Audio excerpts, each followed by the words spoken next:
1, 2, 3. Yun na. Finish. Mabuhay! Kami ang pangkat-4. Ako si Mika. Ako si Jazz. Ako si Carol. At ako si Gian. At sa video ito, gagawa kami ng tuba para sa aming proyekto sa biolohiya. Ngunit, hindi lang to basta-basta video. Magkakaroon kami ng hamon. Ang hamon ay, magsasalita lang kami ng Tagalog sa buong proseso. Ang magsalita ng Ingles, may parusa. Ano nga ba ang parusa? Ang parusa ay kung sino man ang magsalita ng Ingles ay kinakailangan niyang sumagot ng isang tanong at saka siya pwedeng bumalik sa hamon. Ano pang hinihintay natin? Simulan na natin! Arat na! Bago namin simulan ang proseso, maglilinis muna kami. Yan, maghugas ng kamay. At nag-ipit na rin kami ng mga buhok para walang maisama sa wa. Ano yung wa? Para walang maisama sa tuba. So, Okay naman sila ba? Mahal doon.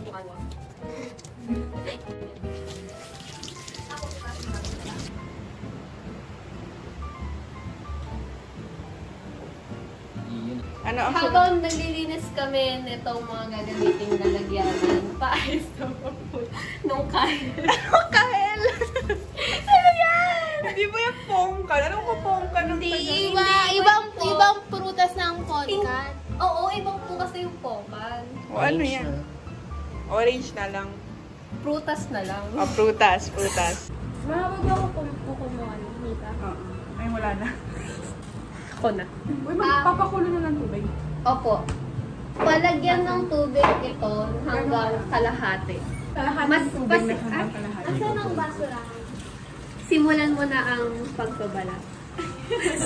Nasaan ang basurahan? Basurahan Ayun, natin. Oh, ito ang basurahan natin. Ano ba Tagalog mo? Huwag lang natin sabihin. Kumukulo na ang tubig. Ano na ang gagawin? Ilagay na natin ng mga buti-buti. O, ilagay mo na Ngunit dyan. hindi pa ako tapos. Sandali. Ang iyong Ilalagay nasabi. ko na po Ano yan? ang Ang 2 minutes lang kaya. Ay! patayin na! Una. Ito ang katanungan niya. Basahin mo ng Tagalog. Basahin. Ano ang pinaka nakakahiyang bagay na ginawa mo sa Sige, walang Tagalog. Ano? nung bata ako'y nagsuka Sa loob. sa loob ng taxi. Tapos wala kang lalagyanan ng suka. Meron, pero kadiri. Maraming salamat. Kasalukuyan pong nagtatanggalan ng mga level. Nagtatanggalan. Level, oh! Ano ba Tagalog level? Sa aking palagay, ang level ay maling salita. Gumagana mayroong natatanggal sa Mabuti. sige. Mabuti iyan. Ako ay magpapalat na rin ng prutas. Hindi ba pwedeng kumain ng isa? Baka mamaya pagbalat to, diretso subo.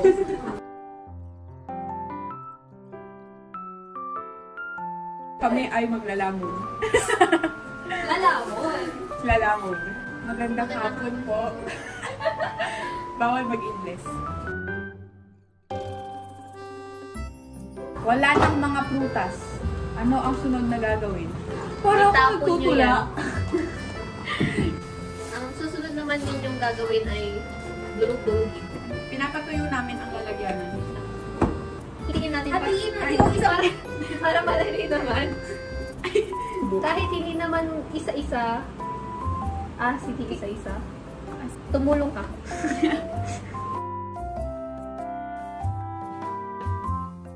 Aking palagay, dadambahin niya ang Medyo dugyot. ano. Sa aking palagay, ito ay maasin. Kadiri ang mga katas. Ang galing natin. Ba't kayo tumatawa? Yan.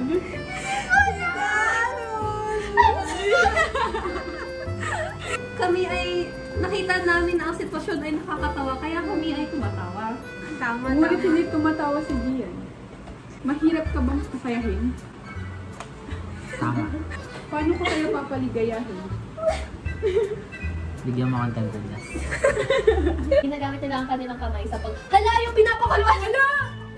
Pwede bang maghimay na lang din ako? Bukas pa ba ito? Mahina lang naman yun. Patay mo na.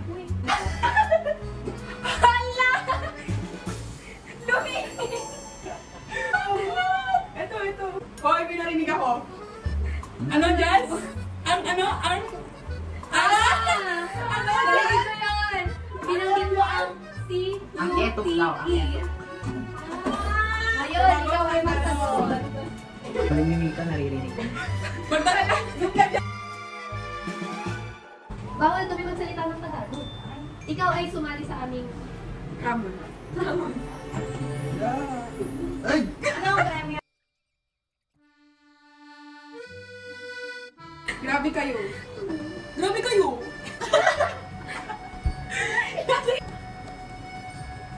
Kaya ko nga. Yun. Wow! English ba yun? English ba yun? It's ano? Ang tawag doon. Ay! Ano? Alas 5 medyo. Madali. Anong Tagalog? Ano ang malaki mong bukasan? Pagbukas. Hindi ko matagalog. T-U-R-N. T-U-R-N-O-N-O. Yun. Pagbukas. Sa tao. Pagbukas sa tao. Pagbukas sa tao. Ano ang malaki kong pagbukas sa tao? Disigido sa pag-aaral. Ah! Kung bibigyan kayo ng 1,000,000 kada buwan, magtatanggal lang ng buto ng orange. Kukunin mo. Hindi. Oo, okay ako. Tayo sa doon. Dahil gusto ko maging practical, siguro Isang tatanggapin. Ikaw sa nanonood, gagawin ba yun? Ilagay ang kasagutan sa komento. Ano Ayun, yan? ilagay ang inyong sagot sa komento. Ginaganito namin.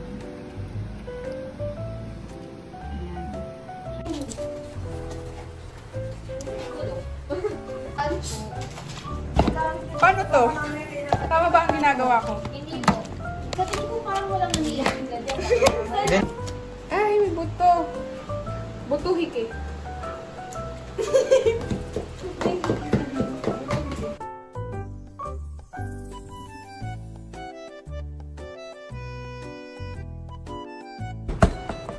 Tumasik! Ang katas! Please na. Mainit. Aray. Oy, may video. Ano sinasabi mo? Magsagot ng katanungan, Gian. Tanong ay, may paborito ka bang kaibigan? Meron, madami. Si Adrian at si Jaren. Kaibigan, hindi kayo mga kaibigan. Hindi siya isa. Si Jaren na lang. Jaren na si Lumo. Ayan. Hindi si Adrian. Tinitibang pa niya ako sino ang mas... Sino ang mas maano? Jaren, kung napapanood mo ito, hindi ka pala paborito. Yan ay Si aking... Adrian Picadiso po. Yan ay aking ilalagay sa ating ano. May kinakabahan. Ibang katanungan. Wala pa nga ang katanungan. Wala pang tanong. Ano ang tawag? Ano? Ano? Ayan, ang tawagan sabi nyo mo kanino sa- ng iyong kasintahan. Yan. Sabi mo yung katanungan. Ibang tanong na lang. Bawal. Hindi. Kami ang pumili. Ang tawag ko is ano? Ano? Ang tawag ay... Yes! Ang tawag muna Ay, ay... Ano ba yan? Hilig na hilig si ate mo. Wala Hindi, ka. hindi naman siya nakakakilig. Ang tawag ay idol. Ay, idol. Opo. Opo. Okay, pupuhugas na lang yung hilig mo. Ayos. Sure! Ito. Ilalagay na natin ang mga nadurog na prutas dito naka-ano na ba? sa... Anong Tagalog nito? Clementine. Sandali! Ay, ay, ay, ay, ay, ay! Parang napakarami ng ating nagawa. Ito, ilalagay namin dito. Ngunit dahil isa lang ang aming bote at maliit lang siya, gagamitin lang namin ito. Aking palagay, magandang unahin ang asukal dahil mababasa ang embudo natin. Ayos Sige. lang. Hindi. Saan?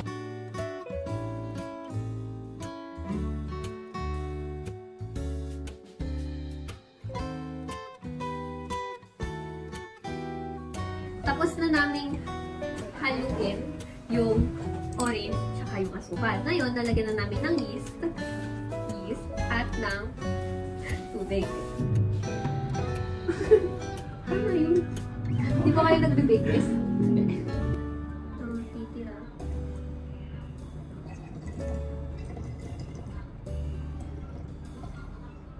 Wow. Napakagaling. Ngayon, nalagay na yung yeast at ang tubig. Makikita natin dito, kung titignan ng mabuti, mukhang mayroong bumubula-bula. Ngunit para ito ay maayos na magkaroon ng maayos na reaksyon, tatakpan namin ito gamit ng airlock. Ngunit talagyan namin ng onting Kandado ng hangin. Pagkatapos nito, ipapakita din namin sa inyo ang isa pang metodo ng paggawa ng tuba. Yan.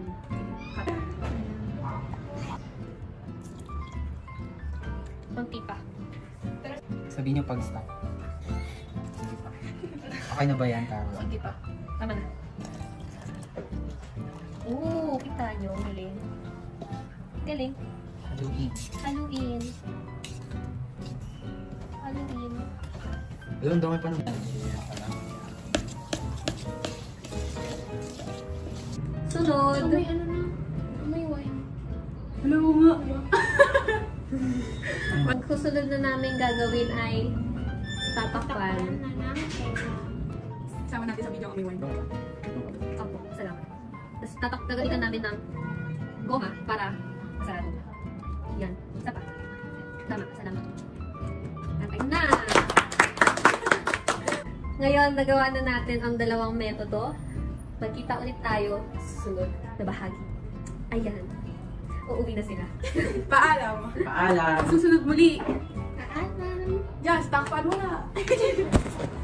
Mabuhay! Maligayang pagbabalik sa ikalawang bahagi ng paggawa namin ng tuba. Para sa bahaging ito, ang gagawin naman namin ay ito. Sila ay tapos na sa Peppermint. Yes, sige. Ang gagawin naman namin ngayon ay ilipat itong mga to, sasalain ang natirang bahagi ng orange at papakuluan para ito ay maging ligtas sa pag-inom. Kailangan lang namin itong painitin. Painitan. Para mamatay ang Tama. Mamatay. Microbio. Uy. Hirap. Hindi ko nais hindi ko man lang siya hinawakan, hindi ko nais ang aking nararamdaman. Jazz, ano pinagsasabi mo? Titikman ang kahilingan. Alam ka dyan sila. Isa, dalawa. Nakakahumaling. Sarap!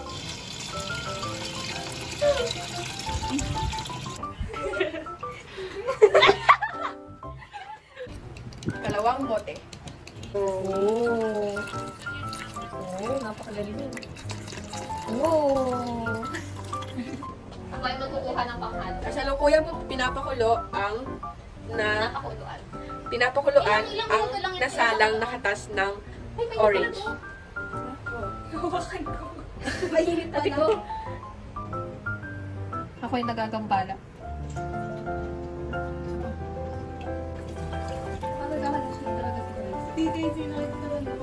Malaki. Gumawa kami ng tuba bilang kolaborasyon sa isang Filipino brand ng tuba na nagngangalang Kahelingan, Tikman ang Kasaysayan. Dito sa paggawa ng tubang ito, natutunan namin kung paano pa talaga gumagana ang fermentasyon. Mahirap maintindihan ng fermentasyon kung titignan mo lang ito sa mga diagram o di kaya sa module.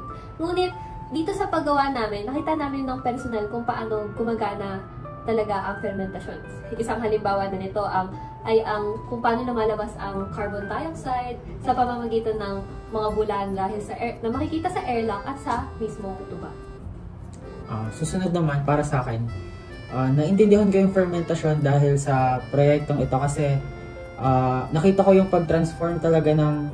Kasi sabi din ni Carol kanina, mahirap talaga yung pagtitignan mo lang sa module yung fermentation. Pero mula sa proyektong ito, nakita ko talaga yung pag-transform ng glucose into alcohol with the different enzymes from the yeast and the fermentation itself. Para sa akin naman, kapag naririnig ko ang salitang fermentasyon, ang una kong naiisip ay tuba o alak. Subalit wala akong ideya tungkol sa proseso o kahulugan nito. Pero dahil sa aktibidad na aming ginawa, nagkaroon ako ng ideya sa kung ano ang kahulugan nito. At ito ay isang proseso na kung saan ang mga organismo ay nagko-convert ng asukal, tulad sa aming ginawa, para maging isang tuba. At hindi rin basta-basta ang proseso nito dahil kinakailangan ng mahabang oras para ma-convert ng maayos o para maging maayos yung proseso nito.